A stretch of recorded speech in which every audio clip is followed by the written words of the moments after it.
Good morning student, प्रणाम।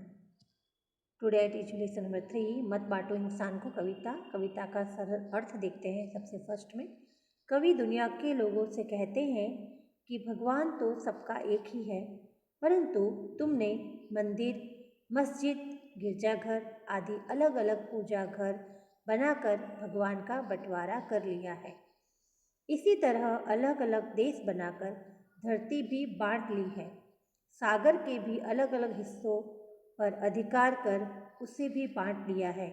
अब कम से कम इंसान का बंटवारा तो मत करो। दुनिया में समानता की भावना फैलने की अभी तो शुरुआत हुई है। समानता का भाव पूरी तरह फैलने में अभी देर है। उसके लिए अभी बहुत प्रयत्न करने पड़ेंगे। बिजली की रोशनी अभी केवल धनी लोगों के घरों में ही है। गरीबों के झोपड़ों में अब भी दीपक ही जल रहा है। अभी सूर्य का संदेश प्रत्येक घाटी और मैदान को नहीं मिल पाया है। मानव समानता का विचार अभी दुनिया के बहुत से भागों तक नहीं पहुंचा है। धरती अब भी पहले की तरह हरी भरी है। ऊपर नीले रंग का विस्तृत आकाश भी पहले जैसा ही है, लेकिन दुनिया में प्रेम की भावना नहीं है। प्यार के बिना हरी भरी धरती वाला यह संसार भी जलते हुए रेगिस्तान जैसा है। हमें हर प्यासी चट्टान को, प्यार के लिए तरसते हृदयों को प्यार का शीतल जल देकर उसकी प्यास बुझानी है। समानता के सूरज का प्रकाश तभी सबको मिल सकता है जब सब लोग एक साथ जग जाए मीन्स जागना, और अपना दरवाज़ा खोल दें। सबके घरों के आंगन में तभी समानता का प्रकाश, समानता की भावना फैलेगी। हर आंगन में उसी तरह खुशी छा जाएगी जैसे बाग में बाहर आती है। विश्व में समानता का भाव फैलने पर कोई किसी पर जुल्म नहीं कर पाएगा। ये काव्य का भावार्थ है, सरल अर्थ जिसको कहते हैं।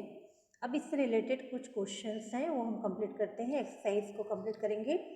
निम्नलिखित प्रत्येक प्रश्न के उत्तर के लिए दिए गए विकल्पों में से सही विकल्प चुनकर उसका क्रम अक्षर प्रश्न के सामने दिए गए बॉक्स में लिखिए।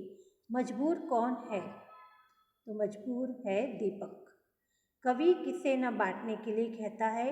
कवि इंसान को न बांटने के लिए कहता है। किसके बिना जग सूना रेगिस्तान है? प्यार के बिना जग सूना रेगिस्तान है। प्यासी कौन है? तो प्यासी चट्टान है। अब कोष्टक में से उचित शब्द चुनकर रिक्त स्थानों की पूर्ति कीजिए। आंगन, वितान, रेगिस्तान, मंजिल, सूरज। अभी राह तो शुरू हुई है, मंजिल बैठी दूर है। मिला न सूरज का संदेशा हर घाटी मैदान को। अब भी हरी भरी धरती है, ऊपर नील वितान है। पर न प्यार हो तो जग सूना जलता रेगिस्तान है। हर उदास आंगन का हक हो खिलती हुई बहार पर। सही वाक्यांश चुनकर विधानों को पूर्ण कीजिए। मंदिर, मस्जिद, गिरजा घर बनाने का मतलब है भगवान का बंटवारा करना। मंजिल बहुत दूर लगती है क्योंकि अभी तो राह शुरू हुई है। जग सूना रेगिस्तान जैसा लगता है क्योंकि यहाँ प्यार की बारिश नहीं हो रही है। निम्नलिखित प्रश्न के उत्तर एक एक वाक्य में लिखिए। इंसान को बांटने से क्या तात्पर्य है? इंसान को बांटने से यह तात्पर्य है कि उसे छोटे बड़े, ऊंच नीच, जाति पाति और गोरे काले आदि समूहों में विभाजित करना। कवि के अनुसार कौन सी मंजिल बहुत दूर है? कवि के अनुसार पूर्ण मानव समानता की मंजिल बहुत दूर है। उजियाला कहाँ बंदी है? उजियाला धन संपन्न लोगों के घरों में बंदी है। सूरज का संदेशा किसको नहीं मिला?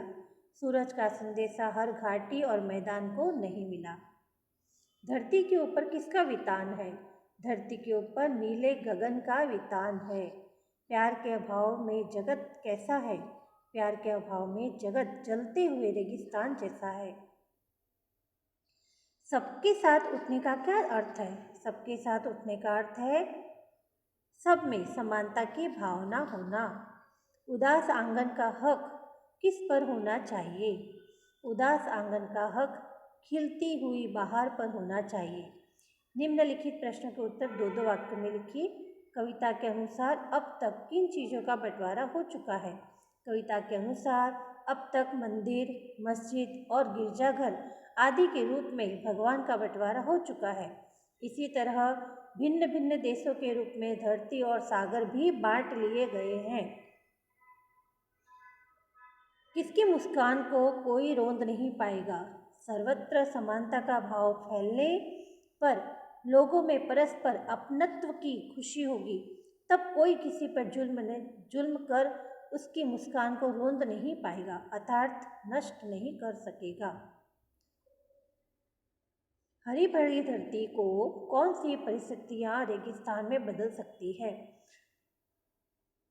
वर्षा के लगातार अभाव और भूकंप के तेज झटके धरती की हरियाली नष्ट कर सकते हैं। प्रकृति के ये रौद्र रूप हरी भरी धरती को रेगिस्तान में बदल सकते हैं।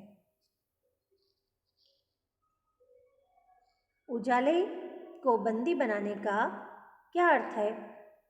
उजाले को बंदी बनाने का अर्थ है उसे अपने अधिकार में रखना। इसलिए बिजली की रोशनी अभी धनवानों के घरों में ही दिखाई देती है, गरीबों की झोपड़ियों में नहीं। यह कविता हमें क्या संदेश देती है?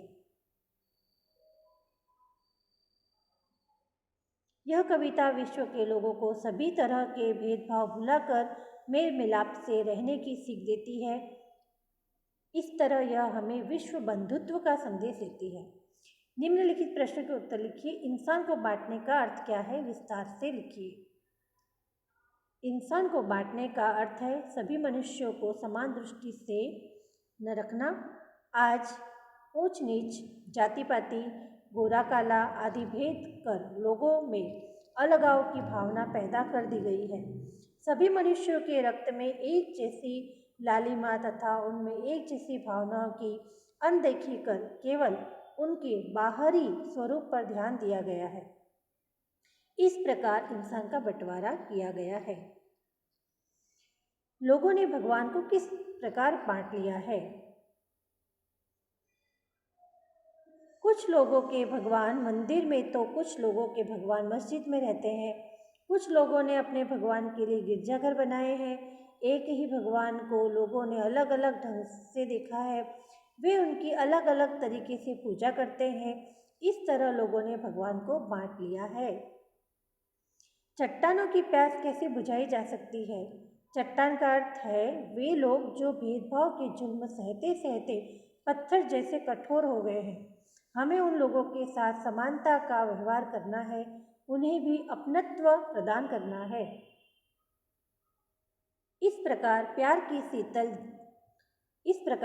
का शीतल जल देकर चट्टानों की प्यास बुझाई जा सकती है। यहाँ चट्टान से रिलेटेड है वो मनुष्य जिन्होंने बहुत जुल्म सहे हैं और वो अब चट्टान की तरह बन चुके हैं। निम्नलिखित काव्य पंक्तियों का भावार्थ लिखिए। अभी राह तो शुरू हुई है, मंजिल बैठी दूर है, उजियाला महलों में बंदी हर दीपक मजबूर है। दुनिया में समानता की भावना फैलने की अभी तो शुरुआत ही हुई है। समानता का भाव पूरी तरह फैलने में अभी देर है, उसके लिए अभी बहुत प्रयत्न करने पड़ेंगे। बिजली की रोशनी अभी केवल महलों, धनी लोगों के घरों में ही है। गरीबों के घरों में अब भी दीपक ही जल रहा है। निम्नलिखित काव्य पंक्तियां पूर्ण कीजिए। रात होने पर मैं निकलता सबको देता हूँ शीतलता। मुझे देख सबके दिल बहलते, बच्चे मुझे पाने को मचलते। सब कहते हैं मुझको मामा, हर बालक है मेरा भांजा। यूँ तो मैं तारों का राजा। निम्नलिखित शब्दों को शब्दकोश के क्रम में लिखिए। मैं सिर्फ आंसर बोल रही हूँ यहाँ पर। आंगन, इंसान, उदास, ऊपर, गिरजार, घाटी, चट्टान, प्यासी, बंदी, मंजिल, मुस्कान, रेगिस्तान, वितान और सागर। आज के इस आधुनिक परिवेश में संयुक्त परिवारों की जगह एकल परिवारों ने ले ली है। एकल परिवार के पक्ष विपक्ष पर विवरण कीजिए। संयुक्त परिवार बरगद के वृक्ष की तरह होते हैं, उनका महत्व अधिक है, परंतु कभी कभी संयुक्त परिवार में झगड़े बहुत होते हैं। पुरुष खर्च के बारे में और महिलाएं काम के बारे में झगड़ती हैं। बच्चे शांति से पढ़ नहीं सकते। वहीं कभी कोई बीमार पड़ जाए तो सभी एक दूसरे के दुख को समझकर काम करते हैं और किसी को भूखा भी नहीं रहना पड़ता है। संयुक्त परिवार में यदि संप से रहे तो सुख दुख में सभी एक दूसरे के काम आते हैं, पर यदि संप न हो, संप यानी एक साथ रहने का जो होता है, संप एक दूसरे से मिलकर रहना होता है, वो अगर न हो तो रोज रोज की कटकट से सभी को अत्यधिक कष्ट भी उठाना पड़ता है। वैसे ही एकल परिवार में बच्चे आराम से पढ़ाई कर सकते हैं या वह अकेलेपन का गैर फायदा उठाकर बिगड़ भी सकते हैं। उन्हें कोई रोकने टोकने वाला नहीं होता, जिससे उनके बिगड़ने का खतरा बना रहता है। परंतु यदि बच्चे समझदार हैं तो वह घर की शांति का फायदा उठाकर मन लगाकर अपनी पढ़ाई कर अपना भविष्य बना सकते हैं। इस प्रकार दोनों में ही अच्छाई और बुराई है, परंतु समय की मांग के अनुसार एकल परिवार शांति और आर्थिक दृष्टि से श्रेष्ठ है। भारत के मानचित्र में निम्नलिखित स्थल खोजिए और उनके विषय में सचित्र जानकारी एकत्र कीजिए। जमा मस्जिद, यह दिल्ली में है। ईद आदि त्यौहार यहीं के निर्देश के अनुसार मनाए जाते हैं। यहाँ के इनाम का सभी आदर करते हैं। स्वर्ण मंदिर, यहाँ पंजाब में सिख संप्रदाय सबसे बड़ा और मुख्य गुरुद्वारा है। प्रतिदिन सैकड़ों देशी विदेशी पर्यटक यहाँ आते हैं। तिरुपति बालाजी मंदिर, यह तमिलनाडु राज्य में हिंदुओं का प्रसिद्ध तीर्थ स्थान है। यहाँ भगवान वेंकटेश की मूर्ति, इसके दर्शन के लिए प्रतिदिन हजारों लोग आते हैं। उदवाड़ा गुजरात में संजान के निकट पारसियों का पवित्र स्थान है। माउंट टेरी चर्च मुंबई, यह चर्च मुंबई के बांद्रा उपनगर में है। यहाँ प्रतिवर्ष भव्य मेला लगता है। अब प्रवृत्तियाँ में देखते हैं तो इस्लाम में फर्स्ट में आंसर आएगा कुरान, सिख गुरु ग्रंथ साहब, ईसाई बाइबल, हिंदू गीता, पारसी में होगा अवेस्ता। इस तरह से हम यहाँ पर एक्सरसाइज अपनी पूरी कंप्लीट करते हैं। यहाँ पर आपकी एक्सरसाइज कंप्लीट हो रही है। ओके स्टूडेंट, आपको ये चैप्टर और ये एक्सरसाइज अच्छे से समझ में आ गई होगी। Okay, bye.